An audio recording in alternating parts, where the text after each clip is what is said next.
There we go. All righty. So I'll just quickly explain the setup. So you can see me here, and then we've got a Yep. big, large screen TV so that everyone in the audience can see you, and they're able to hear you. And then we've got extra microphones so that we can record everything to pop up on our YouTube later. All Cool. righty. Thank you so much for coming. Just to start us off, I'll begin with the acknowledgement of country. Today we are on beautiful Menang Noongar. I respectfully acknowledge the traditional custodians of this land, this space where we are meeting this evening. The Menang people have been here on this Noongar thousands of years. The connection they share with this place we call the Great Southern runs generations deep.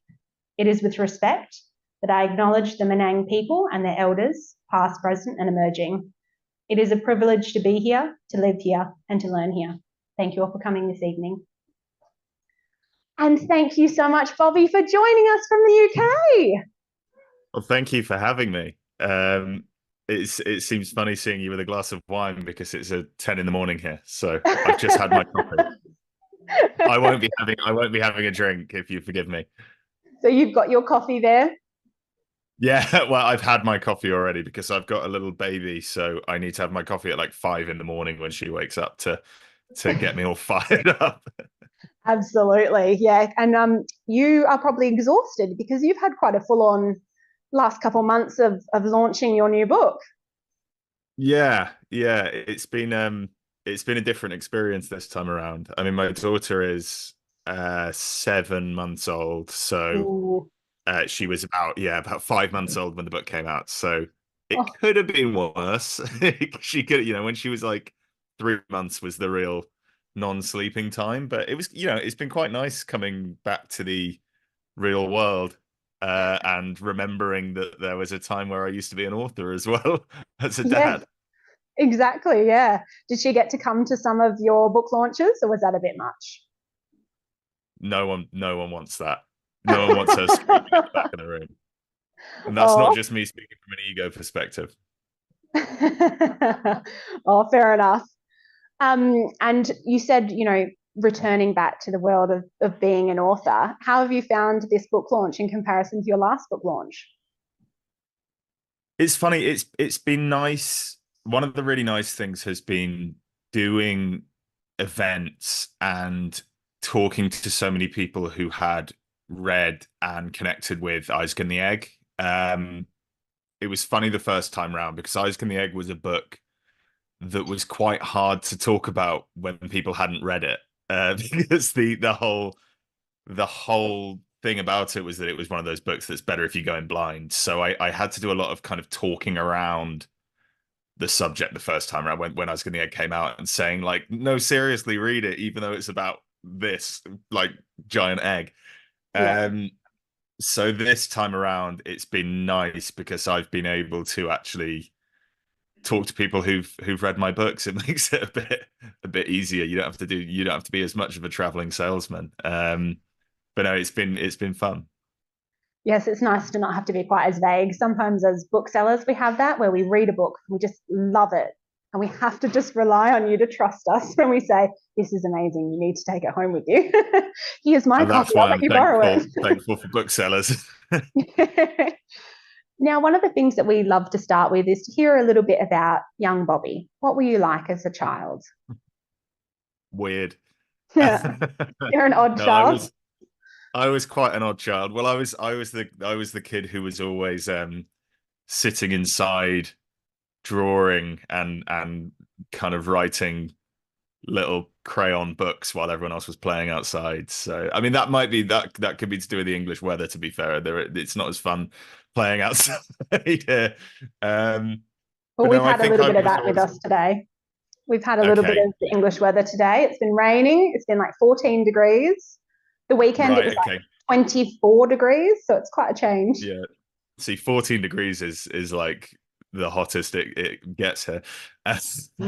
um, no, I always liked it really I always wanted to be a comic book writer. So I was always drawing comics as a kid, which is quite funny because I think that visual style has weirdly ended up in my books as a grown up. But I think it's funny when people read Small Hours, especially. I think they say, "Oh, did you spend a lot of time in nature as a kid?" Um, and I didn't really. I didn't grow up in the city, but I didn't grow up in the kind of wild countryside. So this book was almost I've got into a lot of the things that my wife, who's from the Lake District, which is very rural England, all this stuff that she used to do as a kid, I'm kind of now doing as an adult, getting my hands dirty and kind of wading in rivers and all that stuff. Oh, that's lovely. And I know that we're here to talk about Small Hours, but just with your aspirations when you were younger, would you say that there was a bit of you in Isaac then, with his from Isaac and the Egg? Yeah. His career, he is very creative. He's a children's illustrator, children's book illustrator. I think when you write a first book, you kind of are always going to make the protagonist yourself. And yeah, Isaac was so much of his personality, the kind of inability to take anything seriously, especially. But yeah, the illustration, it's something I always wanted to do, something I kind of ended up not doing, but have always remained interested in, is art and drawing and that sort of stuff. So I think when I approached the book, part of him being an illustrator was really because I just knew I wanted the book to look different inside, and I knew I'd have a kind of visual approach to the text. And then him becoming an illustrator kind of became an excuse for that. It became the way that he sees the world, so that we see it like that when we're reading the book. But yeah, I mean, Isaac is me in kind of I guess a romanticized version of me, and then Jack in Small Hours is like all the worst bits of me. Oh, so you're still in there a little bit. And Yeah, then, well, every character as well. I think every character, even the characters who aren't kind of men of my age, I find, all of Hazel's insecurities in Small Hours, stuff like that. I think you find yourself when you write a character, especially a character's interior life, you just have to go like, how would I feel in this situation? So every character is a bit of you when you're writing them. how did you feel putting that out into the world? Something that is so personal, is an element of you.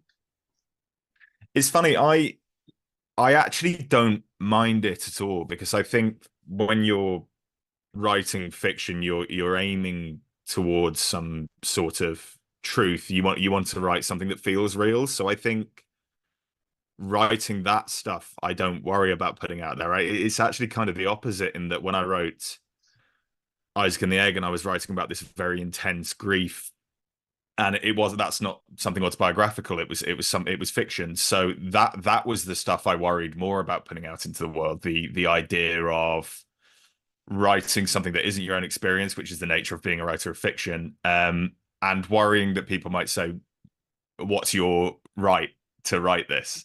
And Yeah. it's the same with Jerry's condition in Small Hours. And what's been really nice, that was kind of the fear before publishing Isaac and the Egg, and the response was just the total opposite of what I feared. And it's been so special over the last couple of years, getting so many messages and emails from people who have been through the kind of thing that Isaac experiences, saying, thank you for writing it. And I think just one bit of correspondence like that would be reason enough to have written it. So it's been really special to see it connect with people.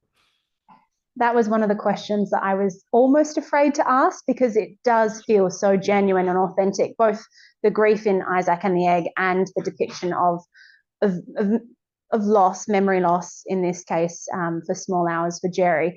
I wondered if that had come from a personal background or not, because, yeah, you did it so well. I loved in particular when Jerry is saying, that they are taking a lot of his actions as signs and symptoms now, when he's always struggled to work out how to, use a phone or remember to eat. I thought that was beautiful. I think Jerry was, I guess, more based on real experience, because I think what he's living with is a kind of fictionalized version of dementia or Alzheimer's. And I think it's something that most of us have some personal experience of in relatives or in uh relatives of friends. So I was drawing more on personal experience, not of my own father, but of my dad's dad, my granddad, and definitely speaking to my dad about his experience with his dad, who certain things that happen in the book are kind of definitely the scene at the dinner table. There are kind of like fictionalized versions of real things. So I think it was more from experience, but really in both books, it's I was using I was writing about masculinity really in both cases, because Jerry is someone who comes from a generation of men who don't talk to each other, and then Jack also comes from a generation of men who don't talk to each other for different reasons, and then Jerry losing his memory became something that would show this feud that's existed for years between Jack and his dad to be totally pointless, because once one of them starts forgetting that they've fallen out, the house of cards falls apart. It's like, why have we wasted all this time? So that was really the reason for that. And then the grief in Isaac and the Egg was about masculinity as well, but it was about loneliness. It was about that very specific feeling that I definitely had, and I think is very common to men in their late 20s and early 30s, who will start settling down and thinking about having a family and losing touch with their friends and burdening their partner with all their emotional baggage. The question then being, who do you speak to? Who do you turn to if you lose that one person? And in Isaac's case, it's a giant talking egg. That screams a fair bit. Yeah. And just to pull it back to the writing process, how did you find the writing process differed writing your debut novel, writing this one, your background in journalism? It was harder this time. um I was working as a freelance journalist before I started writing books, and I had this strangely, it didn't feel like it at the time, but I had this strangely perfect writing experience with Isaac, because I'd written another book that I never sold, but I had an agent off the back of that manuscript. So I knew when I had this weird idea for a book, and I knew that there was at least one person who was kind of contractually obligated to read the whole thing. So I didn't really have to give her too much of a synopsis or anything. I just said, look, I'm writing something else and I will send it to you when it's done. At the same time, I think this was probably the start of March 2020. So you can probably imagine where this story goes next, in that I started writing this book and then the world locked down and I lost all my work being a freelance journalist and the pubs were closed. So I ended up in this situation where I was writing 7 days a week, all channeling everything, all that kind of weirdness and solitude and fear of the time into this one book about a man in his dressing gown stuck at home going mad. So it was almost like a kind of writing retreat in my own home, and I wrote the entirety of Isaac and the Egg in about 3 or 4 months. It was so intense, but it was a book that really, really benefited from that intensity of writing. So Small Hours was the opposite, because when you have a book deal, getting a book deal is the best thing in the world. Don't get me wrong, but you then have pressure and you have readers, and everything that happened with Isaac and the Egg, the nicer people were about it, the scarier it became, and the harder it became to write a follow up, because you want to write a book that lives up to Isaac and the Egg, that pleases the people who enjoyed it, but you also want to write something that doesn't feel like a rehash. So you're kind of contending with those things at the same time, and then you're also having to do all the stuff that a professional author does, doing events, going around the country, doing all the press around Isaac and the Egg, and then kind of juggling all these things. So Small Hours naturally took a lot longer. It took me about 2 years to write. So it's 2 years versus about 4 months. but it was, I think that benefited the book because it's a book about change and evolution, and totally by accident I started writing Small Hours when I lived, or I at least started thinking of the idea when I lived in London, and I now live in the countryside, like the kind of progression of the plot of the book itself. And that was a happy accident. I didn't move house just for research, but um I kind of, I felt like I was growing up or like changing in the same way that Jack was changing a bit as I was writing the book. So weirdly, I think, and I guess it's no accident because you're always writing about what you feel at the time, but I think weirdly with both books, they kind of reflected where my life was at that point, and I think the writing process has reflected that as well. Yeah. And what about the edit sort of process? We've heard very mixed reviews from people as we've been interviewing them, where some say it's painful, 18 months of edits, and others say, oh no, it was pretty quick.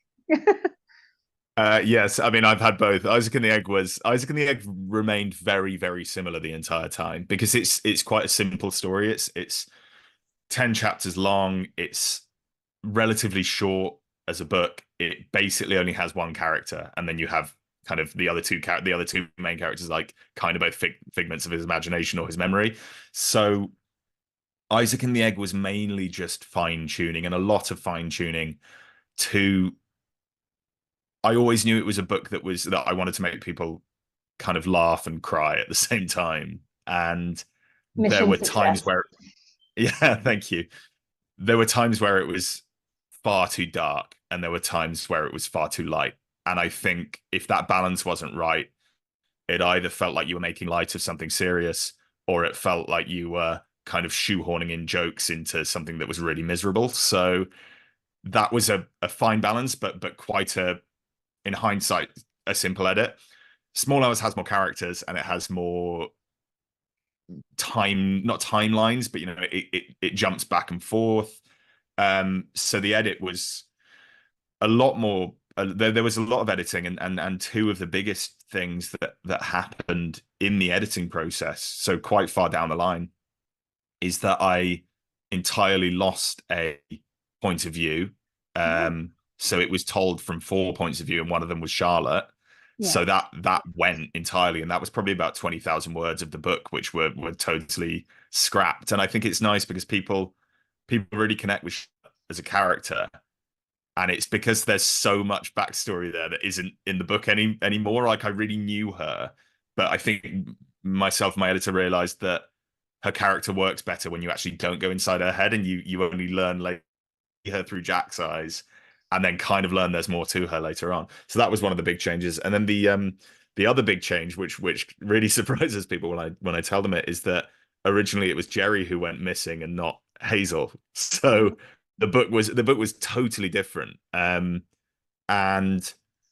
it was one of, I think when you spend so long writing something and it changes so much in the writing process, you can get lost in the woods a bit with it. So it's this time I've really realized just how vital that editor relationship is for an author, because to have someone who can kind of pull you out of your like scrambled spaghetti mind and go like, look, this is what you're trying to do, and this is what we should do. And I think a good editor is like the flip side, the yin and yang of the author. And I do sometimes feel bad that her name Frankie Edwards isn't on the cover as well, because she's such an instrumental part of my books. So shout out to Frankie Edwards. Exactly. Excellent. When you are constructing your novels, one of the things that I always love to be nosy about is to ask about how people decided on their epigraphs. And you have a Winnie the Pooh, you have an A.A. Milne and Christopher Milne reference there, and I know you now live in the woods and in the countryside. Is that something that you sort of more had as a childhood influence as well, or? I am really happy you asked about epigraphs because no one ever asks about them, and there's I something love that's them. really, it's like character names and stuff like that. It's like these things that are really fun to do as an author, and then no one ever asks you about them, so you don't have the chance to talk about them. The epigraph in Isaac and the Egg is from Frog and Toad, and it's the one about lists, and he says, "I have done that." I think it's "I have done that," said Toad, and he crossed out "wake up." And I read that book to my daughter now, and it's just it's lovely. It's this idea that kind of doing, just getting up and facing another day is sometimes enough. And I think it was so important to me that quote just felt so right for that book, because it's a book about children's books, but it's also a book about depression, basically, and that beautiful little passage just summed it all up for me. So I always loved having that in there. With this book, I liked the idea of having another children's book epigraph, and I loved that quote, the A.A. Milne quote that's some people talk to animals. Not What is many it? listen, right? Yeah, not many listen. Yeah, exactly. That's it. Yeah.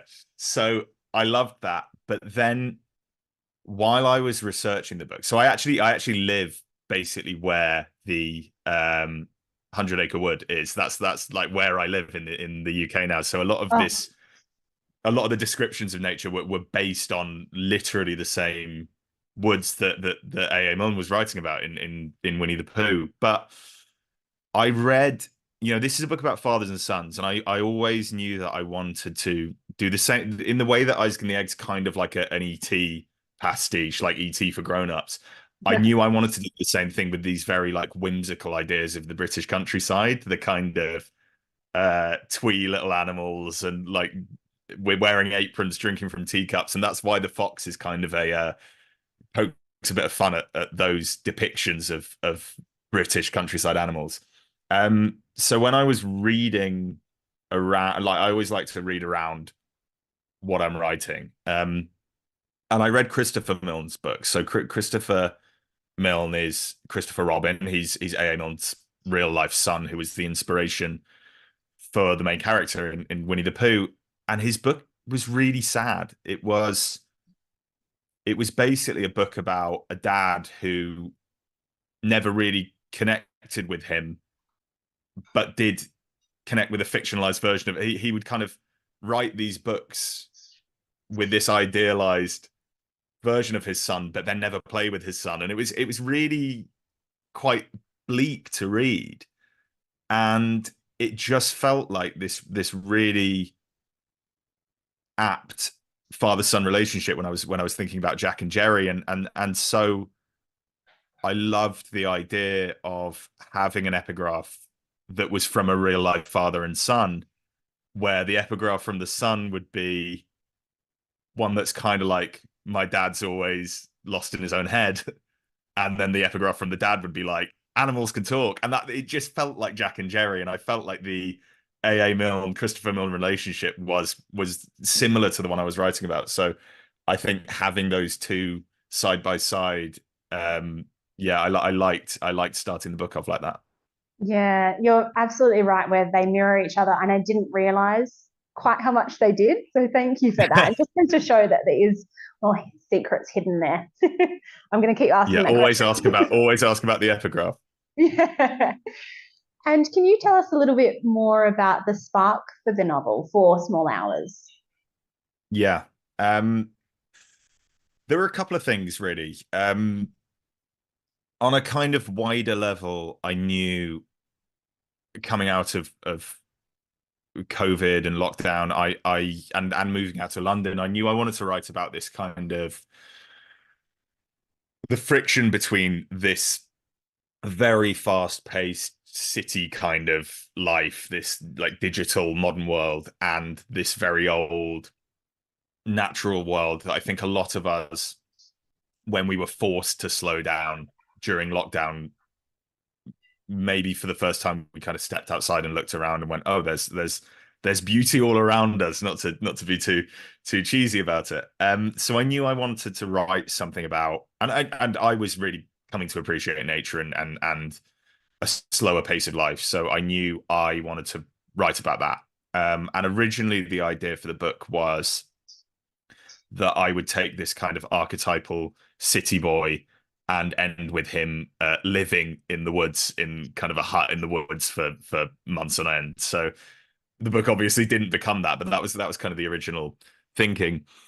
Um, but the main jumping off point is that during that first lockdown, so actually during the time that I was writing Isaac and the Egg, I was out on my kind of uh, government sanctioned daily walk on a common in London, and a exactly as it happens in the book, the injured fox stumbled out of the bushes in front of me, and it was bizarre. You know, I was looking at this creature in need of help in the middle of the day. You see a lot of foxes in London, but you don't see them in the middle of the day. So it felt very strange to be looking at this animal and then kind of looking around and going, well, someone needs to help this fox. And then there was no one else there. So I ended up on the phone to the charity, and they said to me, oh, does the fox run away when you poke it? And I was like, you want me to poke it? And so much of what happens in that opening scene with the fox happened in real life, almost exactly as it's written down. And then someone in a van turned up after a couple of hours when I got the fox into a driveway, and the fox drove away. It didn't speak in real life, but the fox man drove away with the fox, and I was left kind of standing there on this street, like, well, that was a profoundly weird experience, and I'll never know what happened to that fox. So partly, I guess I was imagining what would happen afterwards, but I think also, like any writer, when something weird happens to you, you go like, I'm going to write a book about this. So the fox, yeah, the fox. Jot that down. Exactly, yeah. Well, everything is content. So no, the fox incident happened in real life. So that combined with the fact that I wanted to write something about the old and the new, the wild and the city. The fox is this perfect bridge between all of those things, because it's something that always seems mystical, but is also something that you find skulking around bins like a rat. It's something that feels ancient, but it's a very well adapted to modern life creature. And then it's also something that feels, we have so many ideas of the fox as the thing of the woods in these British countryside books. I'm talking about, Fantastic Mr. Fox and Mr. Todd and all these woodland characters. But then we also think of the fox as a city creature. So it felt like the metaphor of the fox was this perfect bridge between Jack and Jerry, basically, between the city and the wild. And to have that scene with the fox already imprinted in my mind that would start the book, these things all kind of combined and became Small Hours. And imagine if he had spoken to you. Lockdown would have been hitting you real hard then. Yeah. Then I would have known I had to kind of stop writing Isaac and the Egg and be like, maybe I need to go outside more. Crack a window. Yeah. So with Isaac and the Egg, as you said before, that one's quite fun. It's heartbreaking and has a lot of emotion in it, but there's quite a lot of humor as well. And you do sneak that into Small Hours, but not quite as much. How did you find going about the balance writing Small Hours? When I started writing, so when I was working as a journalist, and I don't really do much journalism anymore, but I was always, I never wrote anything particularly serious. I was always more interested in trying to make people laugh and try to kind of make people have a good time reading what I was writing. So when I started writing a novel, I knew I wanted it to be funny, and I thought originally that Isaac and the Egg would be an out and out black comedy, and it actually became much more serious and sad in the writing process. I think naturally because of the kind of thing I was writing about and the time I was writing it, but also because I got to know Isaac and Mary when I wrote them. They were briefly sketched out ideas when I started writing, and as their love story came into being, I think it naturally became something very sad, because it's about the loss of the love of Isaac's life, and it's about the life they could have had. And it was a book that really transformed in terms of tone as I was writing it. So I think because of that, when I started writing Small Hours, I was a lot more used to writing something serious. Yeah. And I guess I just found in writing Small Hours that the times when it was leaning funnier or sillier were the times it wasn't as good, because I think naturally the idea of a joyous talking fox is kind of silly enough, and whereas the egg was its own thing, and the egg was something that we we didn't know I could bring the egg in and have so much fun with it because it was always going to be offset against this massive darkness, and kind of just have the novelty of being the egg. With the fox, I think the more humor, the more slapstick comedy and stuff that was in there, the more it just read like a children's book, because we're so used to this talking fox character. And I think it actually, for me, it became something where Small Hours had to be a bit more serious and thoughtful, because the existence of the fox alone was kind of the humor, I guess. It's funny though, because I guess I don't think of it as a particularly funny book, and I think I always would have thought that I would write mainly comedy. And I think my next, I've started writing a third book, and I don't think I think it's probably even less funny. So I need to make sure that I'm not going into like a really uh going down the boring route. So maybe my fourth book will have to be absolutely rip-roaringly hilarious. I was going to ask, you meld sort of this quiet beauty and then just gut punching grief really, really well. And I was going to ask, are you going to make me cry again with your next book? So good to Yes. know to keep the tissues handy. Yes, but I think I mean, I think the thing with my next book is that I've decided uh, three screaming furry little sidekicks would be too many, so I'm actually writing something quite grounded next time, and then I'll go really weird in the fourth.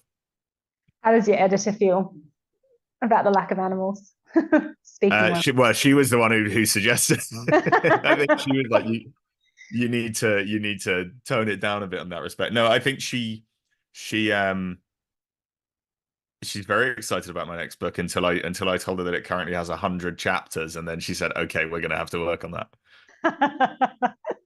Fair enough.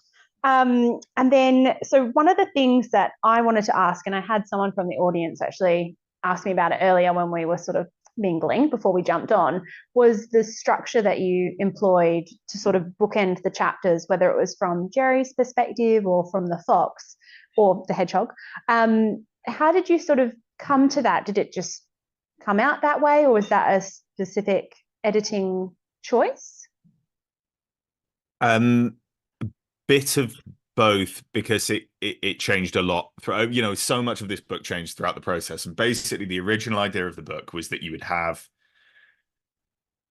and you this might sound good in theory, like people always go, oh, you should have written that version, but it wasn't good.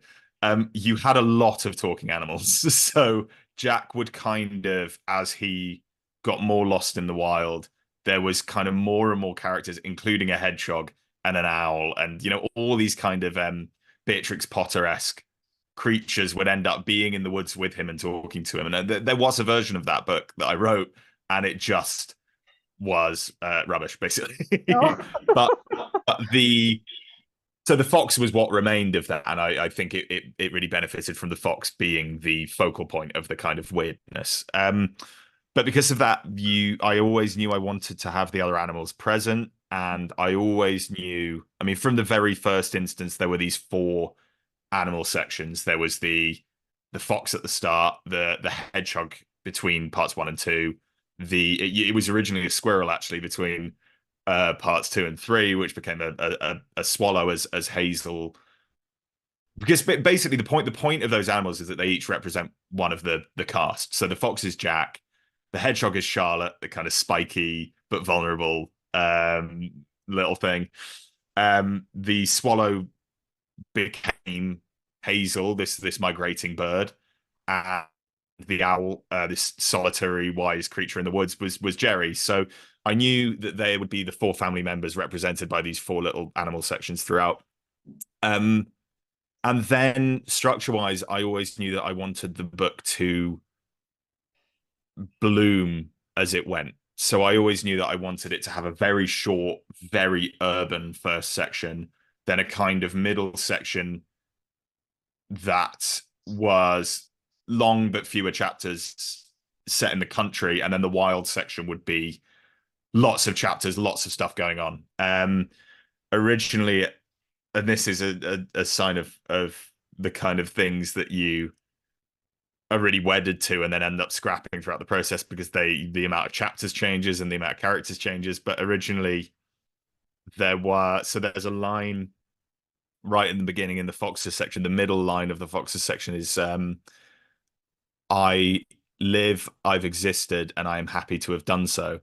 And originally the chapter heading, there were 18, I think it's 18 chapters, and the chapter headings were like I, and then live, and then I've, and then existed. But when you read it, it was really confusing because it starts with I, which makes it look like one, and then the second one was live, and people were reading it and going like, "What's going on? I don't really understand." And it kind of didn't work, but I wanted there to be. I think that's basically. I bring that up because I wanted there to be this threading throughout of all of the ideas, everything you learn in that first Fox section kind of carries you through the entire book. And everyone here has read the book, right? Yeah. Or Yeah. everyone here is supposed to have read the book. Yeah. Lots of nodding heads.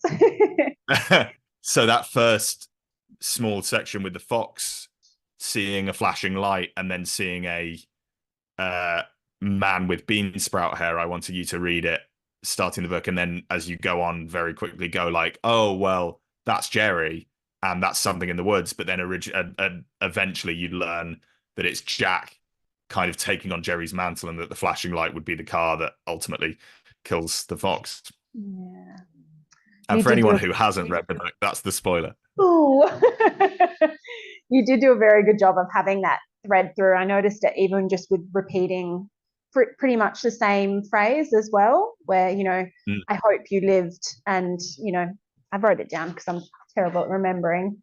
But yeah, you had that. I hope you lived, and that you. I think it's if you truly existed, I hope you'll be happy to have done so, something like that. Yes, yeah, it was beautiful.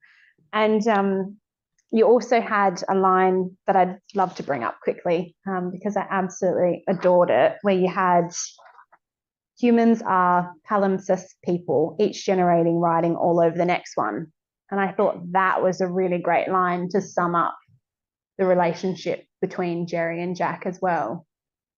Yeah. Well, as I said, this to me is a book about fathers and sons, and I think there's something very moving in the idea. And it wouldn't have to be about fathers and sons. It could just as much be about mothers and daughters, or fathers and daughters, or mothers and sons. It's more this idea of parenthood, and it's especially poignant to me now being a father. I think you want to take everything you think the generation before you got right and not carry forward everything that you think the generation before you got wrong, and then naturally you will mess it up in some ways, and the next generation will do the same things. And I think it's so important to me that Jerry would try and be the opposite of his own father, but then would become a father that Jack would want to be the opposite of. And naturally, if Jack ever has a kid, if he has a son, his son will think he wants to be the opposite of Jack, and that's just the way of the world. It's the circle of life. And I think my mum's favorite poem of all time is the I always get my Larkin and my Auden mixed up. I think it's Larkin, which goes there. They fuck you up, your mum and dad. They do not mean to, but they do. And I love that idea. I love the idea that you can set off with the very best intentions and still get it wrong. But even if you do, there's still time to get it right. And I wanted this to be a book about time, about wasted time, but also about the fact that even when something as horrible as is happening to Jerry is happening, time hasn't run out. You know, there is still time for Jack and Jerry to find something. Yeah. And I loved also the moments where you took us back to Jerry and Hazel's youth and evolution there. I really enjoyed seeing that. And I think that kind of also speaks to that evolution as well of you don't want to be maybe who your parents were, but you kind of almost become them as well. Yeah. Yeah. Yeah. Well, I think it was always important to, you know, there was a very intentional gender storyline going on in this book, in that Jack sees the two women in his life as people who stay at home.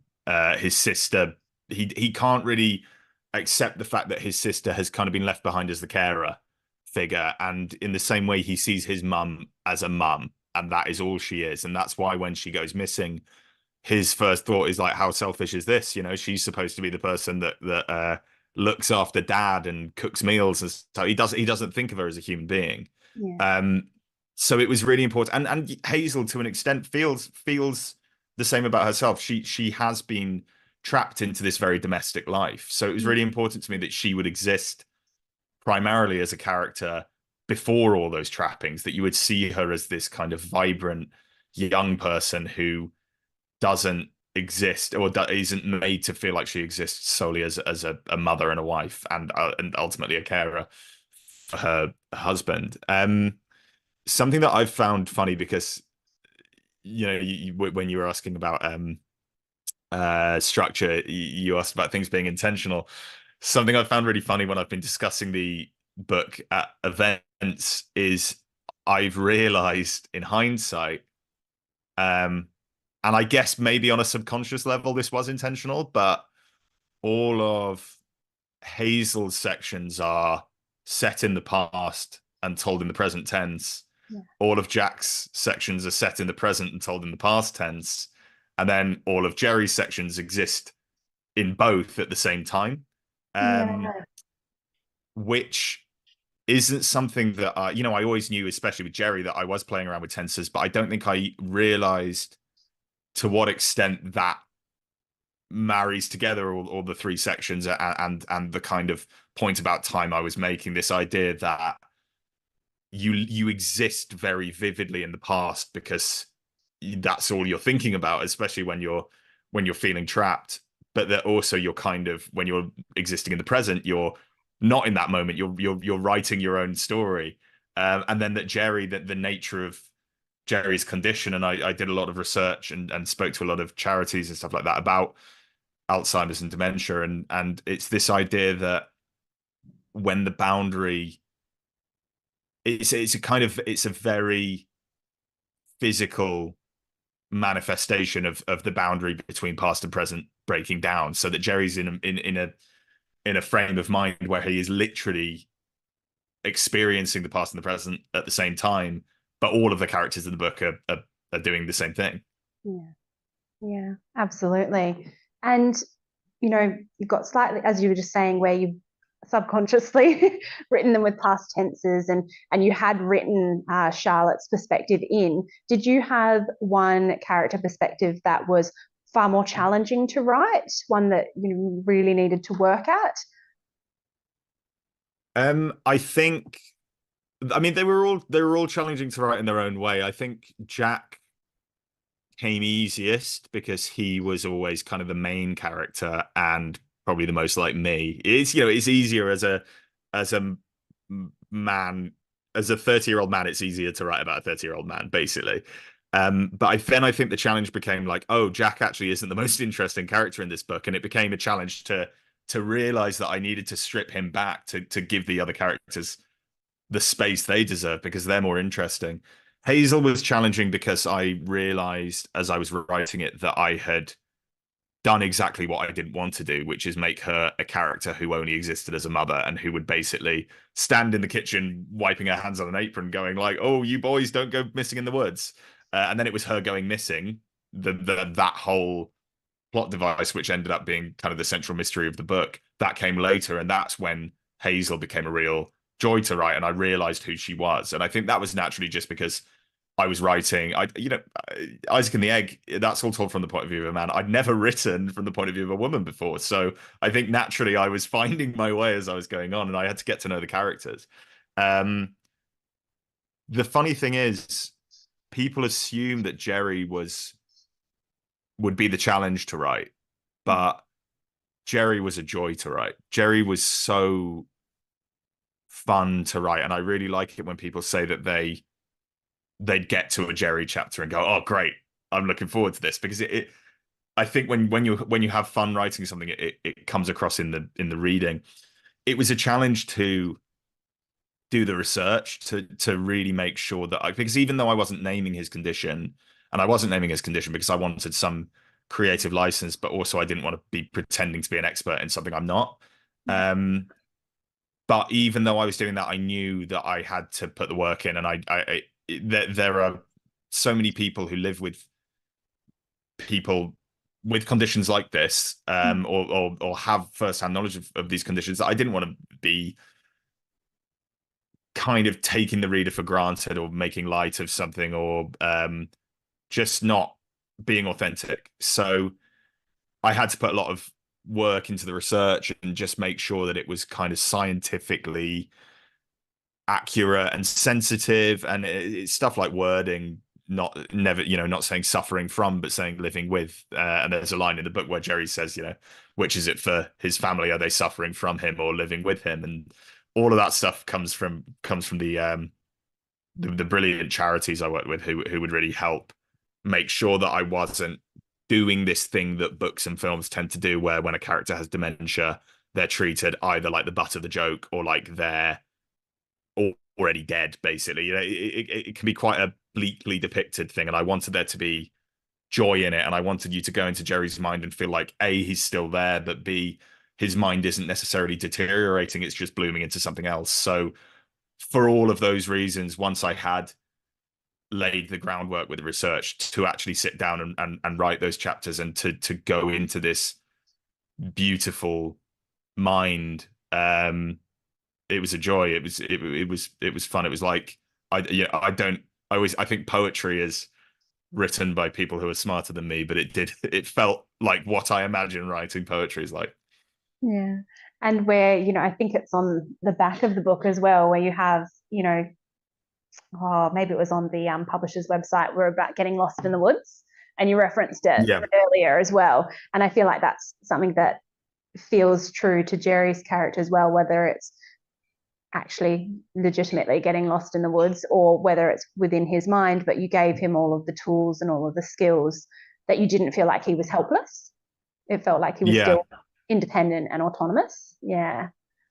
And that was something that was a piece of advice I was actually given by a charity called Dementia UK, because I described Jerry several times in an earlier draft as wandering off, and they said when someone has dementia, they don't wander off. They know exactly where they're going. It just might not be the place they're supposed to be. They're not just kind of wandering aimlessly around. They're going somewhere. It might just be a place that is somewhere they thought was somewhere else, or a place in the past. So I wanted Jerry to have agency and purpose and his own voice, and to kind of directly come up against and reject these ideas that people around him, even the people who have good intentions, are treating him like a piece of the furniture or mollycoddling him. And I wanted him to still have this sense of adventure and purpose, because I think that was really important in how his character would be depicted. It's funny, both books weirdly are about getting lost in the woods. Isaac starts with him heading into the woods, and Small Hours ends with Jack heading into the woods. So maybe my next book, someone will have to go into the woods right in the middle. You certainly have an affinity with them. That was something that I think I appreciated. It was just something I absolutely adored. I grew up on a diet of Beatrix Potter and Winnie the Pooh and all of those fantastic things. And the world for me, the woods and the descriptions that you had of Mole's End, even the name of the cottage, Mole's End, it felt so realized. It really does feel like a place. Like if you sent me a picture of Mole's End, I'd be like, yeah, I knew it was real. Partly I reread all of the Beatrix Potter books and all that, and so much of the description and just general kind of vibe of those books I tried to bring in.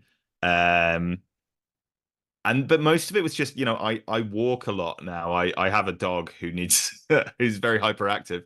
So I walk in the woods a lot, and I was constantly just kind of writing things down on my phone, and I was downloading apps to identify bird song and tree bark, and I was reading old like Reader's Digest guides on the mammals of Great Britain. So I wanted it to have this really evocative feeling of being in nature, because it was important to me that you would feel that with Jack, that he would start not really caring about that stuff, and that the world would kind of open up to him in the way, as he kind of gets to understand his father more, he gets to understand his father's outlook. But then also, because I was writing Jerry, I had to know all this stuff. I had to really, really immerse myself in this stuff, because Jerry's an expert.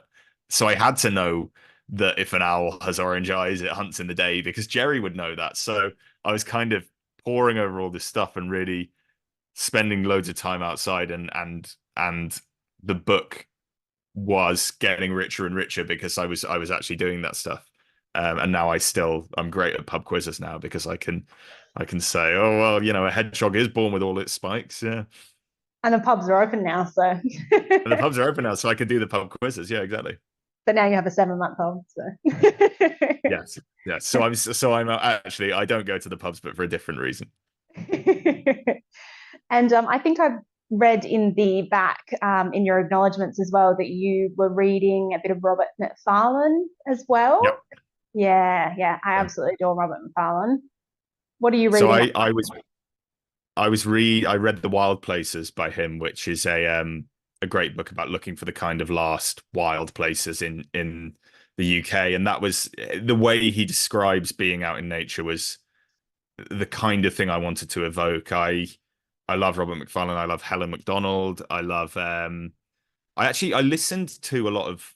I was inspired by a lot of music when I wrote this book, and it's funny you mentioned Robert Macfarlane. I went to see him and Johnny Flynn, who is a brilliant folk musician and also an actor who read the audiobook of Isaac and the Egg, weirdly. But they do music together. They write folk music about nature, basically. And I went to see them live a couple of weeks ago in Brighton near me. And so much like kind of music and nature writing and this kind of very poetic approach was what I was trying to really draw on, because I wanted there to be this kind of mystic idea of the woods. And there's a particular song that when someone says like, what was the biggest inspiration for Small Hours, it was a song, and it is a song called One with the Birds by Bonnie Prince. Is it Bonnie Prince Billy? It's by one of these. There's like a bunch of different musicians who have very similar names. So I need to make sure it is by him. I'm gonna literally check in my Spotify. It's called One with the Birds by Bonnie Prince Billy, and a number of classical musicians who. There's all this music that's kind of meant to evoke bird song, and the song is about kind of waking up in the small hours, and it feels like spending a morning in the woods. And I would listen to that song every time I sat down to write, because it was the feeling that I wanted to evoke with this book. So I was drawing, I was trying to draw inspiration from a lot of places, including the real world, the actual outside. So, you said young Bobby being stuck indoors with his crayon books, that can only get you so far. So I was drawing all these sources of inspiration, but really stepping outside and walking around in the woods was what was doing it. And is that where the title came from, that song, or how that song made you feel? No, the title came late. The book was called Lame Fox for a very, very long time. And I liked that because it was the fox, but it was also Jack, kind of being this injured, wounded creature as well. And Jerry, I guess. But I spoke to my publisher about it, and they said, "Well, what if people think you mean like lame fox?" And And I was like, well, it's not the 90s, but okay. Um, we Small Hours came because as the book progressed, it really became a book about these moments that happen in the early hours of the morning that really connect to the main characters, especially Jack and Jerry. And I loved that the only similarity they had for very different reasons was that they were the first person awake. They were always the first person awake. And I think that moment of connection on the patio with the fox in the middle of the book that becomes kind of the most pivotal conversation that does happen in the small hours. Um, that was really the reason for the title. And also that the title would evoke this kind of bigger feeling that I was trying to get across, which is that a small life and the small things that make a small life is more important than these grand ideas that Jack has. These big city apartments. Yeah, exactly. And you say you like Beatrix Potter. Johnny, who's obviously Jerry's brother, kind of the cautionary tale, he is named after Johnny Townmouse from Beatrix Potter. Oh, and you're right. We haven't spoken about Johnny. He very much, as you said, is the cautionary tale, kind of what Jack could have allowed himself to become. How was he informed? Did you was he in there early on, or did he come He was later? always there. He was Yeah. always there, and there are a lot of things as an author where you can't. It's like when people say why an egg in Isaac and the Yeah. Egg, and I go like I don't know. It was always an egg, and Johnny was always there. I What I wanted to do with Johnny is that I wanted Jerry to have a very personal um fear and dislike of the city and of the kind of life that Jack Jack wants and Jack ends up having, because it was a way of driving a wedge between them that wouldn't just be Jerry being difficult. He would have a reason for it. But part of what I was trying to do with Johnny is that I didn't want this to be a book that was saying cities are bad and city bad, country good. It's not that simple. I miss London greatly. I love the city. I think that the kind of life you can have in the city is rich and beautiful, and that there is, and this is something so important to this book, there is this whole natural world that still exists in the city. Foxes are a great example of that. I spoke to fox experts when I was this fox charity called the Fox Project when I was writing this book, and they said like people have this idea that foxes in the city are miserable and beleaguered, but they're having a great time. They love it. It's like the most fun, most food rich hunting ground they could possibly ever imagine. But there's more cars, there's more danger, there's buses, there's mange, there's stuff like this. So I wanted there to be nuance, and I wanted you to feel like Jack could have a really good life in the city if he got his priorities right, in the same way that Jerry's life in the country isn't meaningless in the way that Jack thinks it is. Johnny is this kind of parable of what can go wrong in the city, but it's not the city that's done it to Johnny. It's kind of that endless, relentless pursuit of more, of more money, of more success, of more approval, which is the route that Jack is in danger of going down. But then Jack's only in danger of going down that route because Jerry hasn't shown him the kind of love that he wishes he could have got. So I wanted there to be all these nuances, and I wanted it all. I think always all of it was coming from a place of city versus wild, and that kind of perfect gray area in between. Nailed it. And one more thing that I'd love to talk about is your podcast that you did, Book Chat with Pandora Sykes, because I've been listening to it and now I've got a whole heap more books to add to my reading list.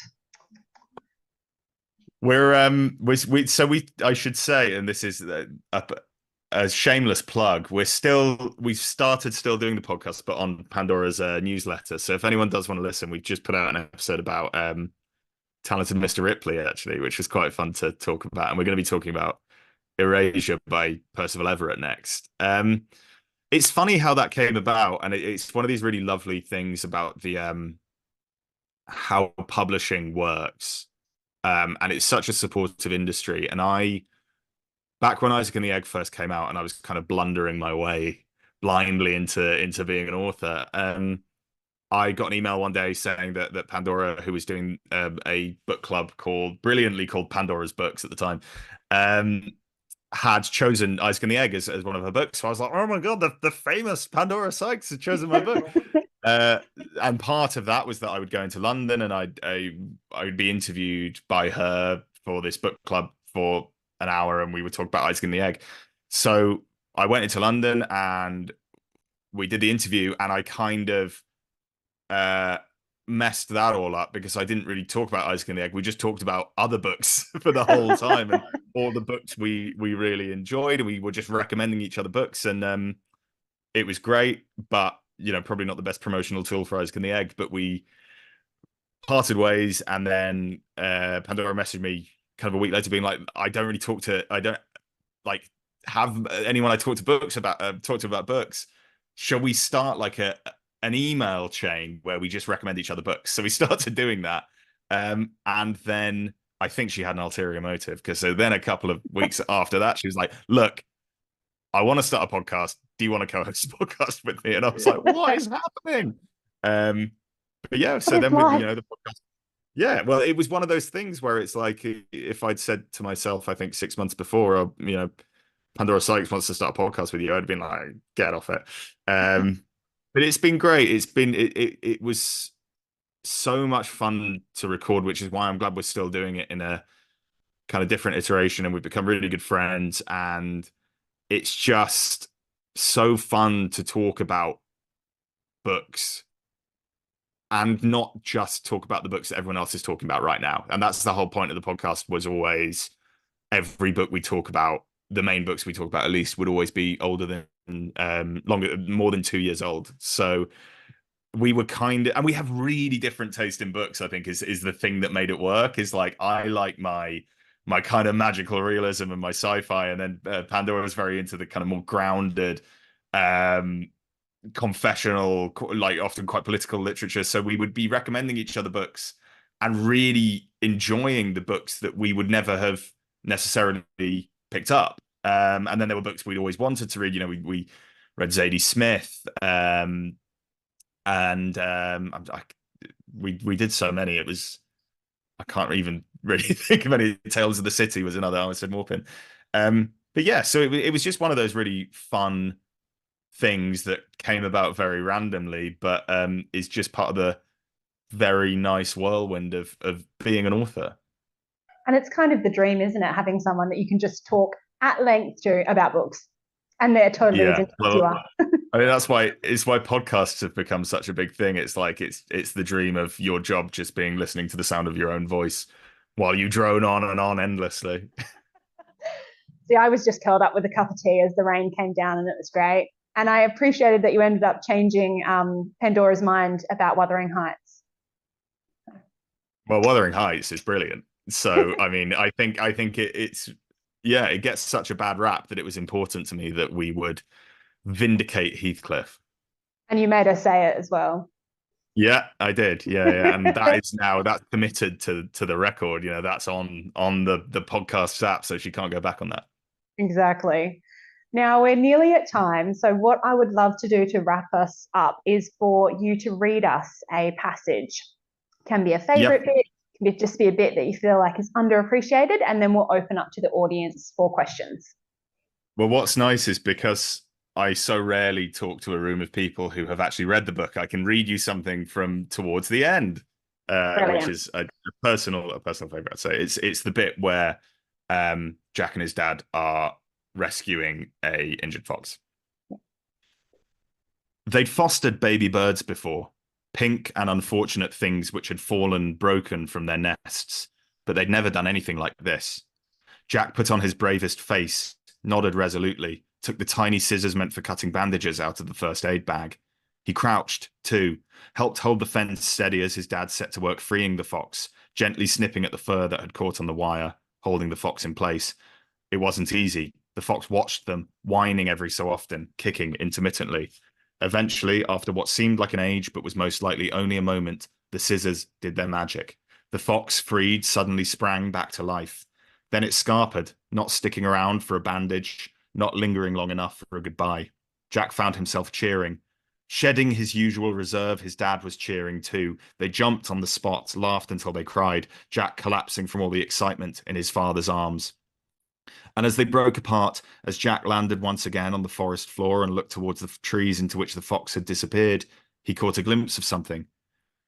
The fox was a mother. She slinked into a bush, followed closely by a kit, its fur still downy soft, its ears little more than candy floss tufts of blackish orange fur. The little fox cub was all curiosity. It turned, looked back, locked eyes with Jack. He could picture those eyes even now, all those years later. They burned like fire. Jack's own eyes were burning now, his body seized by something purer than a migraine, more profound than a panic attack. It was so long since he'd cried, he wasn't even sure he even could. The rain rolled off his forehead, droplets tapping a rhythm against his chin. Jack felt himself racked by sobs, jerking movements which shook the water from his face, tears intermingled with the rain. He didn't need to realize that his dad wasn't a villain. He didn't need to know that he wasn't one either. There were no villains in this particular piece. There was nothing so dramatic, and there never had been. Just big things that never really mattered, and little moments that hadn't seemed like moments the first time around. Saving a fox, yes, but smaller things too. A half-built treehouse, a rope swing tied to an old oak. Shelling peas together or wading through a river side by side, time spent before sunrise, sitting together at the dining table, reading a nature guide, or standing on a patio staring off into the woods. Perhaps that's one thing Jack and his dad still had in common after all these years, waking in the small hours, sharing small talk. Oh, thank you so much. There we go. Thank you so much. That was fantastic. Oh, teared up again. Alrighty, so we do have a microphone out in the audience. Does anyone have any questions that they'd like to put to Bobby? Anyone? I might have asked them all. I did have lots for you. Someone has to go first. Well, you did ask them all. Anne-Marie just said, well, you did ask them all. I actually had a chat before about all the little things that I wanted to ask you, and you did in fact answer them. Just recently, I have watched One Day on Netflix, and I binged it. I stayed up from 4 in the morning. And every time I look at you, I think of Leo Woodall. Do people say that? Well, thank you. No, I mean, no one has said that before, but you're doing wonders. You're doing wonders for my ego, so that's great. Thank you. It took an Aussie audience to appreciate it. Yes, because we all look like that over here. Oh, absolutely. And so saying that about an Aussie audience, one of the things about when you're Australian and you talk about things like commons and you talk about things that are English words, but we have very completely different words for those kinds of scenes. But I thought it was very easy to translate that to us. And on so many levels, when you talked about the fox, I kept thinking of a kangaroo, which I suppose is very Australian, but we all assume that kangaroos only live in the bush, but they don't. They also live in cities and are also probably a great place, but a really bad place as well. So, so it translated to Australians. Well, that's great to hear. Do you guys have foxes there? Do you see foxes? Yeah, we do. They are not very appreciated members of the community because they tend to attack the chickens. Yeah, we have chickens and we have foxes. Right. Okay. Because it's so funny hearing that, because when I think of a kangaroo, like I've never been to Australia. I find it hard to believe that a kangaroo is a real thing, and like it feels to me like a unicorn or something like that. Like if I saw a kangaroo in the wild or like on the street, I would be like, what is going on? So it and I think I also think if I had changed the fox to a kangaroo for Australian audiences, people would probably have accused me of being a bit cliched. One of the it's great to hear that. One of the nicest and possibly the nicest thing that has happened throughout the whole of the publication process, and I'm not just saying this for you guys, it is seeing how both books have been received in Australia and New Zealand, because they have really taken on a life of their own over there. And I'm constantly sent pictures of bookshop windows in Sydney and Melbourne, and it's really felt like they have connected in a really special way, in Australia especially. And I feel like the books are very British, and I never really expected them to land abroad. So to see that has been really special, and I don't know why. I don't know how to diagnose it. I wonder if it's something to do with the humor, or the kind of the outlook, the mixture of being able to find some light in the dark times. I think there is just something clearly that has worked, and it's not for me to say why, but it is just always so special to hear from Australian audiences about that they read the book in the first place, let alone that they found something special in it. So genuinely, my heartfelt appreciation for that. Oh, thank you so much. We'll keep spruiking it, don't you worry. Alrighty, are there any other questions from the audience?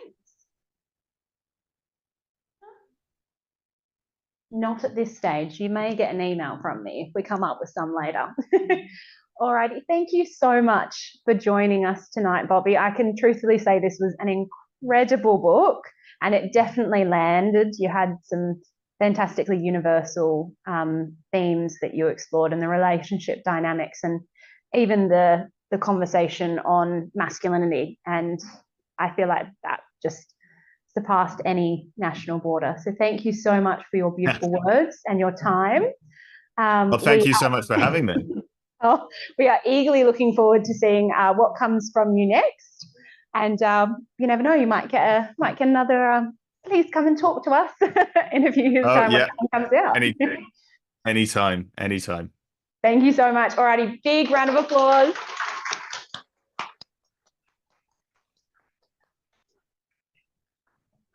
Thank you so much. We will see you next time. Enjoy the rest of your day. Thank you. Bye. Oh my goodness, wasn't that amazing? Our first international author, and he was so kind.